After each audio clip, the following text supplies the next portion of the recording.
Aujourd'hui, nous allons voir ce que j'ai dans mon sac de maîtresse, ce que j'emporte en tant que maîtresse remplaçante et notamment cette année en tant que maîtresse de CM2. Donc je suis toujours remplaçante, mais au vu de la situation actuelle dans les écoles en France, j'ai été affectée à un poste à l'année ce n'est pas encore officiel, mais ce sera sûrement le cas, pour une classe de CM2. Donc j'ai préparé euh, mon sac de maîtresse, ce que je vais emporter à peu près tous les jours. J'ai mis à part dans un autre sac ce que je vais emporter, que je vais laisser là-bas dans la classe à l'année. Ça, c'est vraiment le sac que j'aurai tous les jours avec moi et ce que j'emporterai à l'école et que je remporterai chez moi, etc., pour travailler efficacement. Donc c'est un sac Eastpak. Ce sac, je l'ai depuis le début de ma carrière. Il a une petite dizaine d'années. Donc il est toujours impeccable. En fait, il y a juste la lanière qui est en cuir qui est un peu différente, qui n'est plus aussi saillante, on va dire, que quand il était neuf. Parce que ce sac, je le passe à la machine à laver entre chaque période. Euh, Entre chaque période, à chaque vacances scolaires, je passe ce sac en machine à laver pour le nettoyer un petit peu, etc. Parce que ça traîne partout, parce que j'y mets beaucoup de choses, parce que des choses tombent, etc. Et je le vide et je fais un grand nettoyage. C'est un sac qui se ferme donc avec une lanière. Ce n'est pas un sac à dos avec une glissière. J'ai deux poches latérales. Alors, je ne suis pas fan des fermetures, que ce soit des poches et de la poche avant, parce que c'est complexe. Vous voyez, donc il y a une lanière qu'il faut enlever. Ensuite, il faut enlever je ne sais pas comment ça s'appelle, ça c'est le truc pour avoir une ouverture à grand angle.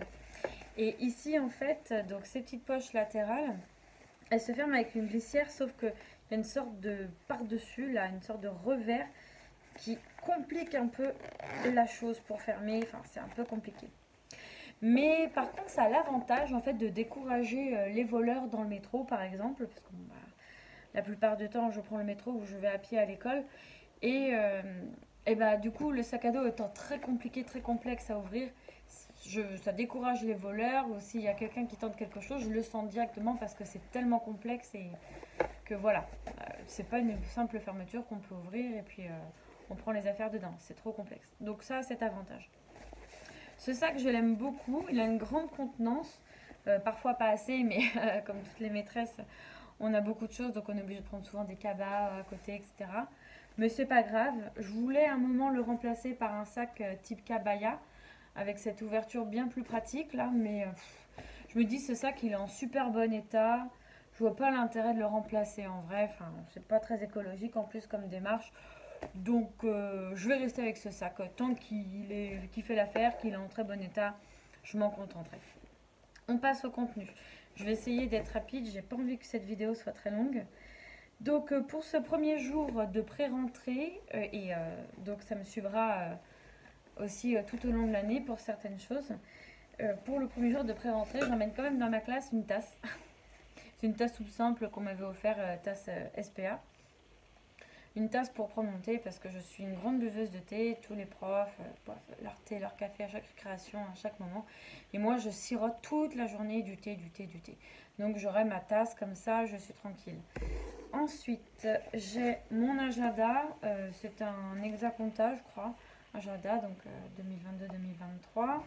2022-2023. Ensuite, alors ça, c'est un cadeau que j'avais eu de la part de un cadeau de fin d'année de la part de mes élèves, je sais plus, ça date de quelques années maintenant. J'avais jamais eu l'occasion de l'utiliser parce que j'avais pas de remplacement à l'année depuis un moment. Et j'étais plus titulaire d'une classe tout simplement. Donc là, bah, comme je vais être, enfin pas titulaire mais remplaçante tout au long de l'année d'une classe, je vais pouvoir m'en servir. C'est un carnet, merci pour cette année. Les fameux cadeaux de remerciement aux maîtresses. Un carnet avec 4 intercalaires et des feuilles saillesses entre les intercalaires. Et moi, j'ai décidé de faire mon cahier, pas un cahier journal, non, pas cahier journal, une sorte de planning, planeur ou je sais pas quoi, enfin de maîtresse. Donc le premier intercalaire, ce sera tout simplement mes to-do list parce que je fais énormément de to-do list. je fais sur des post-it. À chaque fois, j'ai plein de post-it sur mes bureaux, tout ça. Là, au moins, j'aurai tout dans un même carnet et je préfère, comment dire, je pourrais faire directement, enfin, j'aurais pas de post-it à traîner partout, à oublier, à perdre, etc. Donc là, j'ai ma to-do list de pré-rentrée, de rentrée, tout ce que j'ai préparé pour avant la rentrée et courant mois de septembre. Ce sera plus courant septembre, vu que j'ai appris mon affectation, il n'y a que 2 jours. Donc, j'ai pas pu préparer toute une année en 2 jours, vous pensez bien.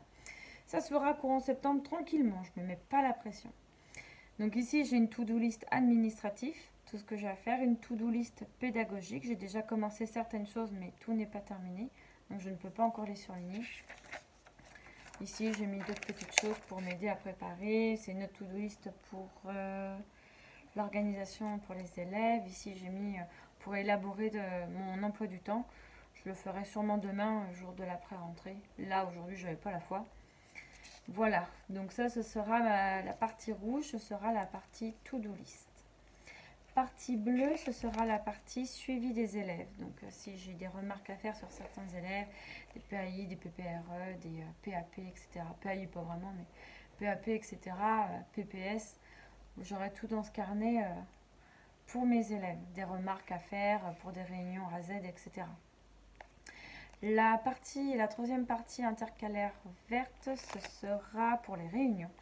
Donc ça commencera dès demain pour la réunion de pré-rentrée et toutes les réunions, conseil des maîtres, conseil de cycle, conseil d'école peut-être.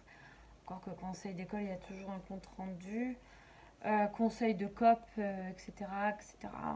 Liaison école-collège, parce que je serai concernée, du coup je vais devoir m'occuper de la liaison école-collège. Quatrième intercalaire orange, ce sera pour les projets de classe. Je ne sais pas exactement encore ce que je vais faire. J'ai 2-3 idées en vrac comme ça, mais je prends mon temps. Mais je vais faire évidemment des projets de classe, vu que j'ai toute l'année pour les développer.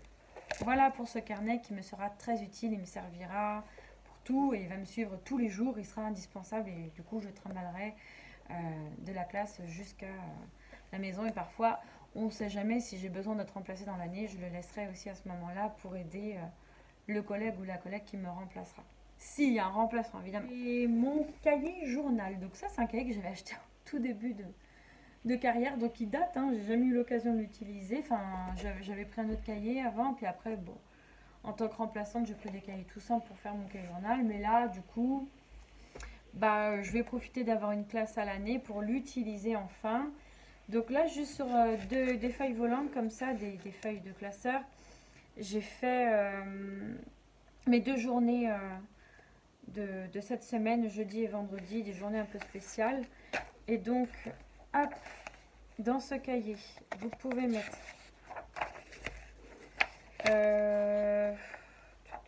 vous pouvez mettre votre emploi du temps. Donc moi, je le ferai sur ordinateur et je le collerai ici, parce que j'aime bien mettre de la couleur, etc. Ensuite, ici, un planning annuel. Ça, j'aime beaucoup. Notamment pour marquer les sorties piscine, toutes les choses qu'il y a à noter, des choses exceptionnelles à noter en rapport avec la classe tout au long de l'année. Ça me plaît énormément. Ensuite, ici, des contacts. Je mettrai des contacts importants, inspection, parce que du coup, je serai dans une nouvelle circo, donc je connais pas encore l'inspection ni rien. Ici, là, donc j'ai ça fois 36 semaines, je crois. Je sais plus combien il y a de semaines dans l'année.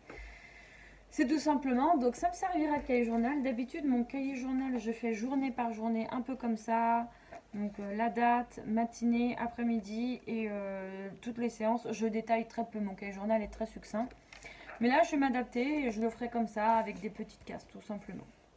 Voilà, donc ça, ce sera mon cahier journal. Pareil, je le laisserai en classe si besoin pour mon remplaçant. Sinon, il sera avec moi. Je le prendrai la plupart du temps. Vous voyez, j'ai sur 36 semaines. Et la dernière partie, c'est tout simplement un suivi de notes. Voilà, avant je faisais des tableaux informatiques, parfois j'imprimais, parfois je mettais les notes directement sur ordinateur, mais c'était brouillon, ça traînait partout. Là au moins tout sera dans ce cahier. J'aime bien faire simple et tout réunir en fait dans un seul truc. Je suis le genre de maîtresse à ne pas aimer avoir beaucoup de choses, beaucoup d'affaires, beaucoup de cahiers, pour ci, pour ça. J'aime bien faire simple. Moi en vrai, mon organisation elle se résumera à ça. Et mon agenda pour noter certaines choses. Mais ça, c'est encore, ce sera aussi personnel. Donc voilà, ça se résumera à ça, mon organisation. Sans compter mes affichages de classe. Et pareil pour mes élèves, je prévois très peu de cahiers, etc. Pour eux, comme ça fera des cases pas trop remplies. Ensuite, qu'est-ce que j'ai? J'ai pris ça pour la rentrée, c'est, vous savez, des patchs aimantés là pour coller, enfin, si j'ai besoin de faire des choses, des affichages. J'ai évidemment ma gourde d'eau que je remplis tous les soirs, que je mets au frigo et que je mets dans mon sac à dos pour le lendemain. J'ai une petite pochette. Donc, vous voyez, en fait, dans le sac, j'ai la grande poche et j'ai une sorte de poche de fond là où on peut mettre des petites choses, notamment en ordinateur. Moi, je n'emmène jamais d'ordi ni rien, je me sors de l'ordi de la classe. Mon ordi reste chez moi. Donc, j'ai une petite pochette comme ça où c'est des effets plus personnels. Dedans, j'ai un miroir parce que j'aime bien quand même vérifier ma tête de temps en temps. J'ai du papier matifiant parce que je suis quelqu'un qui luit. Je suis une vraie, comment dire, un verre luisant. J'ai un correcteur. Voilà, un correcteur. Et j'ai un baume à lèvres de la marque Tarte. Voilà. Dedans, il faut que je rajoute absolument du Doliprane et du Spasfon, ainsi que une petite serviette hygiénique au cas où. Il me reste ma trousse. Ça, c'est une trousse que j'ai depuis 10 ans, mais elle est à 2 compartiments, elle est pratique. Dans la plus grosse poche, il y a tous mes stylos, mes feutres Velleda, gros feutres là pour les tableaux, surligneurs, je ne vais pas tout vous détailler, un crayon gris, tout ça dans cette trousse, dans cette poche du moins, la grande. Et dans la deuxième poche, c'est plus tout ce qui est outils. J'aime bien avoir, comment dire, un sablier, 30 secondes, comme ça je peux moduler, faire 1 minute, 2 minutes, comme vous voulez.